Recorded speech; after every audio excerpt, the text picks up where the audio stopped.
시대의 소망 제5장 봉헌식. 그리스도께서 탄생하신 지 약 40일 후에 요셉과 마리아는 그분을 죽게 바치고 제물을 드리기 위하여 예루살렘으로 갔다.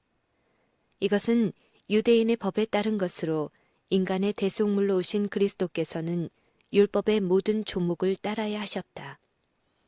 그분은 율법에 순종하겠다는 서약으로 이미 할례를 받으셨다. 율법은 어머니를 위해 일련된 어린 양을 번제로 드리고 어린 비둘기나 방구를 속죄 제물로 드리도록 요구했다. 그러나 율법의 규정에 의하면 만일 부모가 너무 가난하여 어린 양을 드릴 수 없을 경우 방구 한 쌍이나 혹은 어린 비둘기 2마리를 한 마리는 번제로 다른 한 마리는 속죄 제물로 드릴 수 있도록 되어 있었다. 주께 드리는 모든 제물은 흠이 없어야 하였다. 이 제물들은 그리스도를 표상하였는데 이런 사실로 미루어 보아 예수님 자신은 육체적 결함이 없었음이 분명하다. 그분은 흠없고 점없는 어린 양이셨다. 그분의 신체 조직은 어떠한 결함으로도 훼손을 받지 않았다. 그분의 몸은 튼튼하고 건강했다. 그리고 그분은 평생토록 자연 법칙에 일치하는 생애를 사셨다. 그분은 영적으로만 아니라 육체적으로도 하나님께서 모든 인류가 당신의 법칙에 순종함으로 어떠한 사람이 되도록 의도하셨는지를 보여준 모본이셨다. 초태생을 주께 바치는 일은 아주 옛날에 시작되었다. 하나님께서는 죄인을 구원하기 위하여 하늘의 장자를 주기로 약속하셨다. 이 선물은 각 가정에서 장자를 봉헌하는 것을 통하여 인정되어야 했다. 사람들 가운데 거하실 그리스도를 표상하는 자로서 그는 제사장직에 바쳐져야 했다. 이스라엘 백성을 애굽에서 구원해 내실 때에 처음 난 것을 바치라는 명령이 다시 주어졌다. 이스라엘 자손들이 애굽 사람들의 종노릇하고 있을 때에 주께서는 모세에게 애굽 왕 바로에게 가서 여호와의 말씀에 이스라엘은 내 아들 내 장자라. 내가 내게 이르기를 내 아들을 놓아서 나를 섬기게 하라 하여도 내가 놓기를 거절하니 내가 네 아들 네 장자를 죽이리라 하셨다라고 말하도록 지시하셨다. 모세는 이 기별을 전하였으나 거만한 애굽 왕은 듣고 여호와가 누구간데 내가 그 말을 듣고 이스라엘을 보내겠느냐. 나는 여호와를 알지 못하니 이스라엘도 보내지 아니하리라 라고 대답하였다. 주께서는 당신의 백성을 위하여 기사와 이적을 행하시고 바로에게 무서운 재앙들을 보내셨다. 마침내 멸망시키는 천사에게 애굽 사람들의 장자와 짐승의 처음 난 것을 죽이라는 명령이 주어졌다. 이스라엘 사람들은 죽음을 면하기 위하여 그들의 문설주에 죽임을 당한 어린 양의 피를 바르라는 지시를 받았다. 천사가 사륙하는 사명을 가지고 왔을 때에 이스라엘 백성의 가정은 그냥 넘어가도록 하기 위하여 집집마다 이렇게 표를 해놓아야 했다. 애굽에 이 재앙을 내리신 후에 여호와께서 모세에게 이렇게 말씀하셨다. 사람이나 짐승이나 물론하고 초태생은 다 거룩히 구별하여 내게 돌리라. 이는 내 것이니라. 처음 난 자는 다 내 것임은 내가 애굽 땅에서 그 처음 난 자를 다 죽이던 날에 이스라엘의 처음 난 자는 사람이나 짐승이나 다 거룩히 구별하였음이니 그들은 내 것이 될 것임이니라. 나는 여호와니라. 성막 제사 제도가 확립된 후에 여호와께서는 레위 지파를 온 이스라엘의 장자를 대신하여 성전 봉사를 하도록 선택하셨다. 그러나 장자는 여전히 주의 것으로 여겨져서 속전으로 다시 사도록 되어 있었다. 그와 같이 장자를 드리는 규례는 특히 의미심장한 것이 되었다. 이것은 주께서 이스라엘 자손을 기이하게 구원해 내신 일에 대한 한 기념물인 동시에 또한 장차 하나님의 독생자를 통하여 이루어지게 될 더욱 큰 구원을 예표하는 것이었다. 문설주에 뿌려진 피가 이스라엘 백성의 장자를 구원한 것처럼 그리스도의 피에는 세상을 구원하는 능력이 있다. 그러므로 그리스도를 바치는 일은 얼마나 중대한 의미가 있었던가. 그러나 제사장은 그 휘장을 꿰뚫어 보지 못하였다. 그는 그 너머에 있는 신비를 깨닫지 못하였다. 어린아이를 바치는 일은 흔히 보는 일이었다. 매일 제사장은 아기를 바칠 때마다 속전을 받았다. 그들은 날마다 그들의 일과를 되풀이하는 가운데 부모의 부나 높은 신분을 나타내는 어떤 표시가 보이지 않으면 그 아기나 부모에 대하여 별로 유의하지 않았다. 요셉과 마리아는 가난하였다. 그러므로 그들이 아기를 안고 갔을 때 제사장들은 그들을 갈릴리 사람처럼 차리고 또 아주 남루한 옷을 입은 한 남자와 여자로만 여겼다. 그들의 외양에 주목을 끌만한 것은 아무것도 없었으며 그들은 가난한 계층의 사람들이 드리는 제물을 드렸을 뿐이었다. 제사장은 그의 공적인 의식을 행했다. 그는 아기를 그의 팔에 안고 제단 앞에서 쳐들었다. 어머니에게 아기를 돌려준 후에 그는 장자의 명분에 예수라는 이름을 기입하였다. 그는 그 아기가 자기 팔에 안기었을 때 이 아기가 바로 하늘의 주제시요 영광의 왕이신 줄을 생각지 못했다. 그 제사장은 모세가 주 하나님 너희를 위하여 너희 형제 가운데서 나 같은 선지자 하나를 세울 것이니 너희가 무엇이든지 그 모든 말씀을 들을 것이라고 기록한 것이 이 아기를 가리킨 것이라고는 생각지 않았다. 그는 그분의 영광을 보여달라고 모세가 간구했었던 분이 바로 이 아기라고는 생각하지 않았다. 그러나 모세보다 더욱 크신 분께서 제사장의 팔에 안기었다. 제사장이 그 아기의 이름을 명부에 올렸을 때 그는 곧 온 유대의 제사 제도의 기초가 되시는 분의 이름을 올린 것이었다. 그 이름은 그 제도의 종말을 고할 것이었다. 그 까닭은 제사와 제물의 제도가 점점 낡아가고 있었으며 표상은 그 원형에, 그림자는 그 실체에 거의 도달하였기 때문이었다. 성소의 속죄소에 나타났던 여호와의 영광, 즉 쉐키나는 떠나가 버렸다. 그러나 베들레헴의 아기 안에 천사들이 그 앞에 엎드려 경배하는 영광이 가려져 있었다. 남이 알아주지 않는 이 아기는 에덴의 입구에 쌓은 첫 제단이 가리켰던 약속의 후손이셨다. 그는 실로 곧 평강을 주시는 분이셨다. 이 아기가 바로 모세에게 자신을 스스로 있는 자라고 선포하신 분이셨다. 그가 바로 구름기둥과 불기둥으로 이스라엘 백성을 인도하신 분이셨다. 이 아기가 바로 선지자들이 오래전부터 예언한 분이셨다. 그는 만국의 보배요, 다윗의 뿌리요, 자손이니 곧 광명한 새벽별이셨다. 이스라엘의 명부에 기록되어 우리의 형제임을 선포하는 그 연약한 작은 아기의 이름은 타락한 인류의 소망이었다.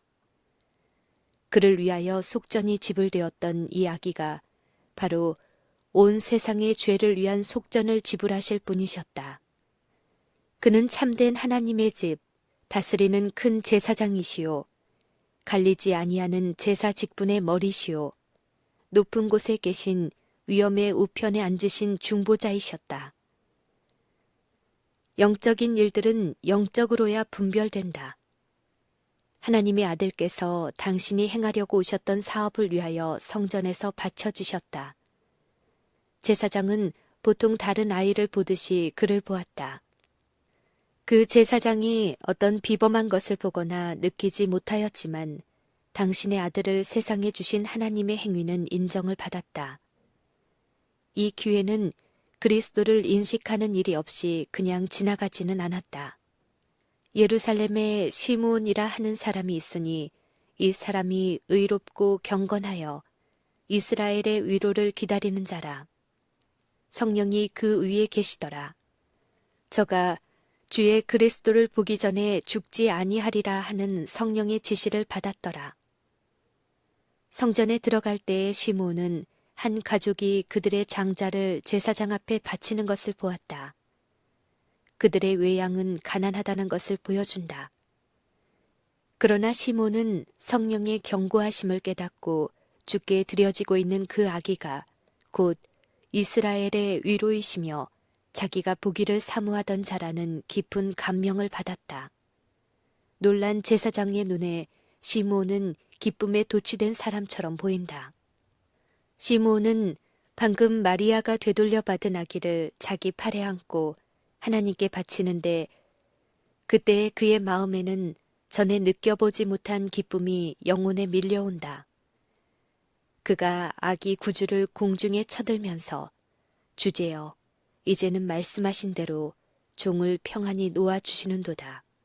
내 눈이 주의 구원을 보았사오니 이는 만민 앞에 예비하신 것이요 이방을 비추는 빛이요 주의 백성 이스라엘의 영광이니이다. 라고 말한다. 예언의 영이 이 하나님의 사람에게 임하였다.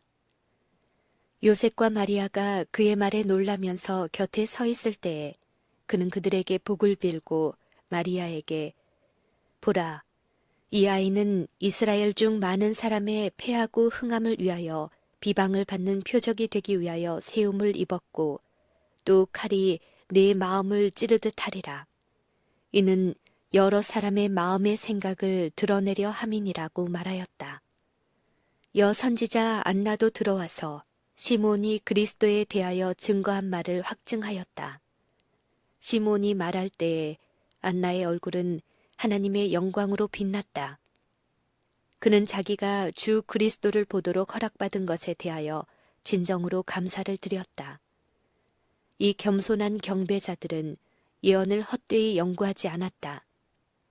그러나 이스라엘 나라의 관원과 제사장의 직분을 가진 자들 또한 그들 앞에 귀한 예언의 말씀들을 가지고 있었지만 주의 길로 행하지 않고 있었으며 저들의 눈은 생명의 빛을 보기 위해 열려 있지 않았다. 오늘날도 역시 그러하다. 종교 지도자들과 성전에서 경배하는 자들은 온 하늘의 주의가 집중되어 있는 사건들을 깨닫지 못하고 그러한 사건들이 발생한 사실도 모르고 있다. 사람은 역사상의 그리스도는 인정하면서도 살아계신 그리스도에게서는 돌아선다. 1800년 전과 마찬가지로 오늘날에도 자아 희생을 요청하는 말씀을 하시고 구제를 요구하는 가난한 자와 고통당하는 자와 함께 하시며 가난과 수고와 비난이 따르는 의로운 사업을 행하시는 그리스도를 잘 받아들이려고 하지 않는다. 마리아는 시므온의 의미심장한 예언을 깊이 생각하였다. 자기 팔에 안긴 아이를 주목하면서 베들레헴의 목자들의 말을 회상할 때 그녀의 마음은 감사의 기쁨과 찬란한 희망으로 가득 찼다. 시므온의 말은 마리아의 마음속에 이사야가 예언한 말을 상기시켰다. 이새의 줄기에서 한 싹이 나며 그 뿌리에서 한 가지가 나서 결실할 것이요 여호와의 신 곧 지혜와 총명의 신이요 모략과 재능의 신이요 지식과 여호와를 경외하는 신이 그 위에 강림하시리니 공의로 그 허리띠를 삼으며 성실로 몸의 띠를 삼으리라. 흑암에 행하던 백성이 큰 빛을 보고 사망의 그늘진 땅에 거하던 자에게 빛이 비추도다. 이는 한 아기가 우리에게 낳고 한 아들을 우리에게 주신 바 되었는데 그 어깨에는 정사를 메었고 그 이름은 기묘자라 모사라 전능하신 하나님이라 영존하시는 아버지라 평강의 왕이라 할 것임이니라. 그러나 아직도 마리아는 그리스도의 사명을 이해하지 못하였다. 시므온은 그리스도에 대하여 그분은 이스라엘에게 영광일 뿐 아니라 이방을 비추는 빛이 되리라고 예언하였다. 그러므로 천사들도 그와 같이 구주의 탄생이 만민에게 기쁜 소식이 된다고 선포하였던 것이다. 하나님께서는 메시아의 사업에 대한 편협한 유대인의 관념을 교정하려고 하셨다. 그는 사람들이 예수님을 단순히 이스라엘의 구원자로서가 아니라 세상의 구주로 바라보기를 원하셨다. 그러나 심지어 예수님의 어머니도 그분의 사명을 이해하기까지는 여러 해가 지나야 하였다. 마리아는 메시아가 다윗의 보좌에 통치하실 것을 기대하였으나 그 보좌는 고난의 침례를 통해서 얻어야 한다는 것을 깨닫지 못하였다. 시므온의 예언으로 말미암아 메시아가 이 세상에서 아무런 장애물이 없는 길을 걸어가실 것이 아니라는 사실이 드러났다. 마리아에게 하신 칼이 내 마음을 찌르는 듯하리라는 말씀 가운데서 긍휼하심이 많은 하나님께서는 마리아가 이미 예수님을 위하여 받기 시작한 그 고민을 암시하신 것이다. 시므온은 보라, 이 아이는 이스라엘 중 많은 사람의 패하고 흥함을 위하여 비방을 받는 표적되기 위하여 세움을 입었다고 말하였다. 다시 일어나고자 하는 자들은 먼저 넘어지지 않으면 안 된다. 즉, 우리가 그리스도 안에서 높임을 받으려면 먼저 반석 위에 떨어져 깨어져야 한다. 우리가 영적 왕국의 영광을 알려면 자아를 퇴위시키고 교만은 낮추어야 한다. 유대인들은 겸비를 통하여 얻게 될 그 영예를 받으려고 하지 않았다. 그러므로 그들은 그들의 구주를 영접하려 하지 않았다. 그분은 비방을 받는 표적이 되셨다. 이는 여러 사람의 마음의 생각을 드러내려 함이니라. 구주의 생애의 빛 속에서 창조주로부터 흑암의 임금에 이르기까지 모든 사람의 마음이 드러났다. 사단은 하나님을 이기적이고 억압적이며 모든 것을 요구하면서 아무것도 주지 않으며 자기의 영광을 위하여 피조물에게 봉사는 강요하나 피조물을 위하여 아무런 희생도 하지 않는 분으로 나타냈다. 그러나 그리스도를 선물로 주신 사실은 하나님 아버지의 마음을 나타내준다. 이 사실은 우리를 향한 아버지의 생각이 재앙이 아니라 곧 평안이라는 것을 증거한다. 이 사실은 또한 죄에 대한 하나님의 증오심은 죽음처럼 강하나 죄인에 대한 사랑은 죽음보다 더 강하다고 선언한다. 우리를 구원하시는 사업에 착수한 그분께서는 그 사업을 완성하는 데 필요한 것이라면 아무리 귀한 것도 아끼지 않으실 것이다. 우리의 구원에 필요한 진리를 알려주지 않거나 자비의 기적을 행하지 않거나 어떤 신적인 매체도 사용하지 않은 채 남겨놓은 일은 결코 없으시다. 은혜 위에 은혜가 주어지고 은사 위에 은사가 주어진다. 하늘의 온갖 보화가 주께서 구원하시려는 자들에게 개방되어 있다. 하나님께서는 우주의 부유함을 모으고 무한한 능력의 자원을 펼쳐 놓으신 후에 그 모든 것을 그리스도의 손에 맡기시면서 이 모든 것은 다 사람을 위한 것이다. 이 선물들을 사용하여 사람에게 땅에서든 하늘에서든 나의 사랑보다 더 큰 사랑이 없다는 것을 확신하게 하라. 사람의 최대 행복은 오직 나를 사랑하는 데서 찾을 수 있을 것이라고 말씀하신다. 갈바리의 십자가에서 사랑과 이기심이 서로 대립하였다. 여기서 그들의 본성이 각각 최고로 표현되었다. 그리스도께서는 오로지 남을 위로하고 복주시기 위하여 사셨고 사단은 그리스도를 죽임으로써 하나님께 대한 그의 증오심을 나타냈다. 사단은 자기의 반역의 진정한 목적은 하나님을 퇴위시키고 하나님의 사랑을 나타낸 그리스도를 죽이는 데 있었다는 것을 명백히 드러냈다. 그리스도의 생애와 죽으심으로 말미암아 사람들의 생각이 또한 백일하에 드러났다. 구유에서 시작하여 십자가에서 마친 예수의 생애는 자아 포기와 고난에 참여하라는 부르심이었다. 예수의 생애는 사람들의 목적을 드러냈다. 예수께서는 하늘의 진리를 가지고 오셨으며 성령의 음성에 귀를 기울인 모든 사람은 다 그분에게로 이끌렸다. 자아를 경배하는 자는 사단의 왕국에 속했다.